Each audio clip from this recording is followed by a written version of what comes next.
যে OMR সিটত ফটোটো কিয় দিছে মই চালো অন্ধ্ৰপ্ৰদেশ মহাৰাষ্ট্ৰ আজিকালি সকলো ৰাজ্যৰ পৰীক্ষাত OMR সিটৰ লগত ফটোটো দিয়ে যাতে এজন পৰীক্ষাৰ্থীৰ নামত আন এজন পৰীক্ষাৰ্থীয়ে পৰীক্ষাত অৱতীৰ্ণ হ'ব নোৱাৰে আজি মই সেৱাৰ বিষয়াসকলৰ লগত কথা পাতিছিলো তৃতীয় শ্ৰেণীৰ OMR সিট ইতিমধ্যে বনোৱা হৈ গল ড্ৰাইভাৰ বা তৃতীয় শ্ৰেণীৰ আন পোষ্টৰ কাৰণে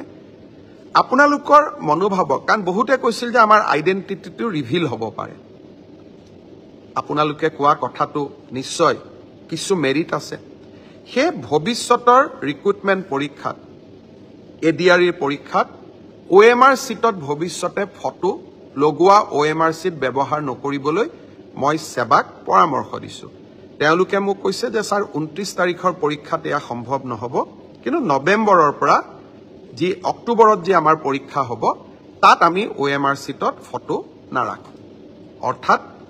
এইখন চৰকাৰক কোনোবাই ইতিবাচক সমালোচনা কৰিলে ইতিবাচক পৰামৰ্শ দিলে তাক গ্ৰহণ কৰাৰ সততা আৰু সাহস আমাৰ আছে কাৰণ মই সদায় বিশ্বাস কৰো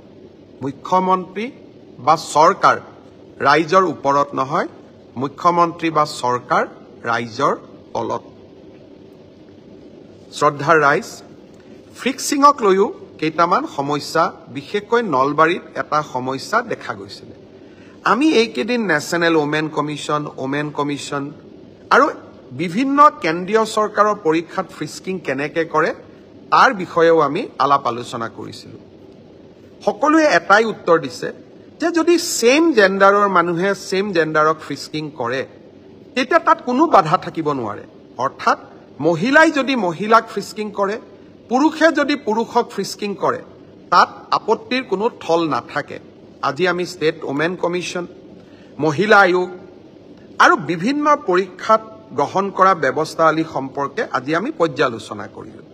পৰ্যালোচনাৰ অন্তত আমি এইটো সিদ্ধান্তত উপনীত হলো যে মহিলাই মহিলাক ফ্ৰিস্কিং কৰাত কোনো বাধা থাকিব নোৱাৰে পুৰুষে মহিলাক ফ্ৰিস্কিং কৰিব নোৱাৰে কিন্তু মহিলাই মহিলাক ফ্ৰিস্কিং কৰিব পাৰে আজি বিভিন্ন জনৰ লগত পৰামৰ্শ কৰি আমি এই বিষয়ে খবৰ ললো বিমান সেৱাত যেনেকৈ আপোনালোকে ফ্লাইটত গৈছে যে মই আপোনাক ফ্ৰিস্কিং কৰিম চাম আপোনাৰ শৰীৰটো আপোনাৰ আপত্তি আছে আপুনি ফ্লাইটত নুঠিব পাৰে কিন্তু বিনা ফ্ৰিস্কিং আপুনি ফ্লাইটত উঠিব নোৱাৰে ঠিক সেই ধৰণে আমি পৰীক্ষা হলৰ বাহিৰত আপোনাক সেম জেন্ডাৰৰ মানুহৰ হতুৱাই আপোনাক পৰীক্ষা আমি কৰিব লাগিব পৰীক্ষা কৰোতে আমি আপোনাৰ সন্মতি লম আপোনাৰ আমি সম্পূৰ্ণ আপোনাৰ প্ৰতি সৌজন্যতা আমি প্ৰকাশ কৰিম এইবাৰ অতিৰিক্তভাৱে মহিলাক ফ্ৰিস্কিং কৰাৰ সময়ত ছোৱালী পৰীক্ষাৰ্থীক ফ্ৰিস্কিং কৰাৰ সময়ত বা তালাচী চলোৱাৰ সময়ত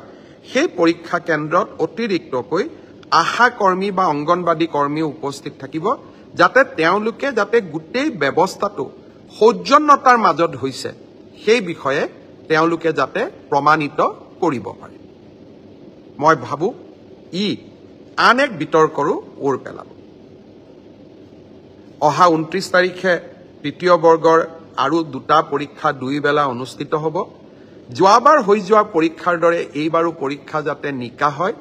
তাৰ বাবে আমি প্ৰচেষ্টা চলাম এখাৰ কথা ক'ব খুজো অসমত এছাম সংবাদ মাধ্যম আছে তেওঁলোকে পৰীক্ষাটোত ক'ত ভুল আছে তাক উলিয়াবৰ কাৰণে এক প্ৰকাৰ গৱেষণা আৰম্ভ কৰে সিদিনাখনো কুৱেশ্যন পেপাৰখন লিক হৈ গ'ল বুলি অযথা হুলস্থুল আৰম্ভ কৰিলে 11 লাখ ল'ৰা ছোৱালীয়ে পৰীক্ষা দিছে বহুত সিৰিয়াস ল'ৰা ছোৱালীয়ে পৰীক্ষা দিছে কোনোবাই যদি সঁচাকৈয়ে কুৱেশ্যন পেপাৰখন লিক হোৱা বুলি আত্মহত্যা কৰিলেহেঁতেন নিশা সংবাদ মাধ্যমটোৱে দায়িত্ব ল'লেহেঁতেন জানো অসমৰ একাংশ সংবাদ মাধ্যমৰ লগত কিবা কাৰণত মোৰ আইডিঅলজি নিমিলে আৰু তেওঁলোকৰ লগত ৰাজনীতি আৰম্ভ কৰাৰ দিনাখনৰ পৰাই মই যুঁজ দি আছো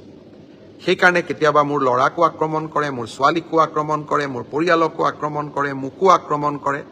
মই এই আক্ৰমণবিলাক আশীৰ্বাদ হিচাপে লওঁ কাৰণ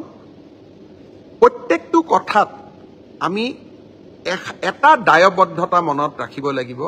যে অসমৰ নতুন প্ৰজন্মৰ প্ৰতি আমাৰ দায়বদ্ধতা কুৱেশ্যন পেপাৰ লিক হৈছে আপুনি যাওক অনুসন্ধান কৰক বিষয়টো কি বুজি চাওক একো নকৰাকৈ ব্ৰেকিং নিউজ যদি মই আকৌ কৈছো ৰাতিয়ে যদি কেইবাজনো ব্যক্তিয়ে যদি আত্মহত্যা কৰি পেলালেহেঁতেন কেইবাজনো ছাত্ৰ ছাত্ৰী আত্মহত্যা কৰিলেহেঁতেন লাষ্টতটো কথাটো অসত্য বুলিয়েই প্ৰমাণ হ'ল সত্যতাটো তাত নাথাকিল মই সংবাদ মাধ্যমক আকৌ এবাৰ আহ্বান জনাম আপোনালোকৰ শত্ৰু একাংশ শব্দটো মই আকৌ কৈছো একাংশ সংবাদ মাধ্যম আপোনালোকৰ শত্ৰু হিমন্ত বিশ্ব শৰ্মা মোৰ লগত আপোনালোকে যুজক মোক যি লিখে লিখক অসমৰ নতুন প্ৰজন্মক আপোনালোকে তেওঁলোকৰ যি আশা আকাংক্ষা তাক ধুলিস্যাত কৰিবৰ বাবে চেষ্টা নকৰিব এটা স্বচ্ছ আৰু নিকা পৰীক্ষা পতাৰ বাবে টেটৰ নিযুক্তিৰ পৰা আজিলৈকে মই অহৰহ সংগ্ৰাম কৰি আহিছো কিছুমান চাকৰি পোৱা ল'ৰা ছোৱালীয়ে কয় আমিতো মেৰিটত পালো এই মেৰিটত চাকৰি দিবৰ কাৰণে টেটৰ পৰীক্ষাৰ সময়ত সেই সময়ৰ মুখ্যমন্ত্ৰীৰ সৈতে মই যুঁজিবলগীয়া হৈছিলে দিল্লীৰ পৰা মাদানী পৰিয়ালৰ সৈতে যুঁজিবলগীয়া হৈছিলে আৰু সিদিনা এডিআৰই পৰীক্ষাটো স্বচ্ছ কৰিবলৈ একাংশ লোকৰ সৈতে মই যুঁজিবলগীয়া হৈছিল মই আৰু স্বচ্ছ আৰু নিকা নিযুক্তি প্ৰদান কৰিবলৈ যোৱা পৰীক্ষাৰ সময়ত আমি ইণ্টাৰনেটৰ সেৱা বন্ধ কৰিছিলোঁ কংগ্ৰেছ দলে যথাৰীতি মোক সমালোচনা কৰিলে কিন্তু আজি ঝাৰখণ্ডত কংগ্ৰেছ দলৰ চৰকাৰে তাতে আজি হোৱা এনেকুৱা ধৰণৰ ৰিক্ৰুটমেণ্ট পৰীক্ষাত ইণ্টাৰনেট বন্ধ কৰিবলৈ সিদ্ধান্ত লয় অৰ্থাৎ আজি কংগ্ৰেছ দলে ঝাৰখণ্ডত এটা বেলেগ ৰূপ আৰু অসমত এটা বেলেগ ৰূপ ল'ব বিচাৰে দৰাচলতে আমাৰ যিমানেই অসুবিধা নহওক কিয় নৱ প্ৰজন্মক এটা স্বচ্ছ পৰীক্ষা দিয়াটো আমাৰ সকলোৰে দায়িত্ব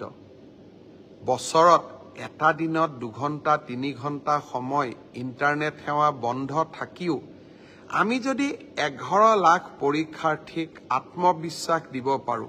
যে সমাজে আপোনালোকৰ কাৰণে চিন্তা কৰে সমাজে এটা স্বচ্ছ পৰীক্ষাত বিশ্বাস কৰে তাতকৈ আৰু ডাঙৰ কথা কি হ'ব পাৰে মই কংগ্ৰেছ দলক আজি দিনটোত আহ্বান জনাম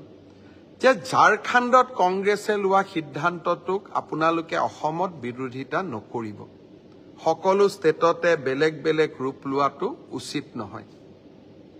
ভাল কথা ইউজুৱেলি তেওঁলোকে নুশুনে কিন্তু মই ভাবো যে অলপ অলপ ৰাইজৰ মনৰ কথা তেওঁলোকে বুজিবলৈ চেষ্টা কৰিব মই স্বচ্ছতাৰ কথা কৈছিলো আজি মই স্বচ্ছতাক আৰু এখোপ আগুৱাই লৈ যাব খুজিছো তৃতীয় বৰ্গৰ এডিআৰই পৰীক্ষা সমাপ্ত হ'ল এতিয়া মই এটা নতুন কথা ক'ব খুজিছো 27 তাৰিখে সেৱাক আপোনালোকে আবেদন কৰিব পাৰিব মাত্ৰ 50 টকা দি যে আপোনালোকে যিখন OMR চিট লিখিছিলে সেই OMR চিটৰ এটা ফটোকপি আপোনালোকক লাগে বুলি অৰ্থাৎ আপোনালোকে লিখি থৈ অহা OMR চিটখন 27 তাৰিখৰ পৰা সেৱাৰ কাৰ্যালয়ত আবেদন কৰি সেৱাই তাৰ ধুনীয়া বিজ্ঞাপন দিব কেনেকে এডভাৰটাইজ কেনেকে আবেদন কৰিব লাগে আপোনালোকে চেণ্টাৰত জমা দি থৈ অহা OMR চিটটো এইবাৰ আপোনালোকে 50 টকা জমা দি সেৱাৰ পৰা লৈ আহিব পাৰিব ফটোকপিৰ খৰচ 50 টকা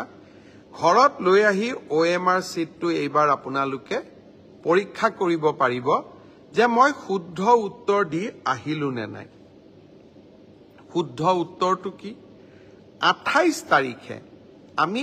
এনসাৰ কিটো সেৱাৰ ৱেবসাইটত আমি প্ৰকাশ কৰিম অৰ্থাৎ 27 তাৰিখৰ পৰা আপোনালোকে OMR চিটখন আবেদন কৰি সেৱাৰ পৰা ল'ব পাৰিব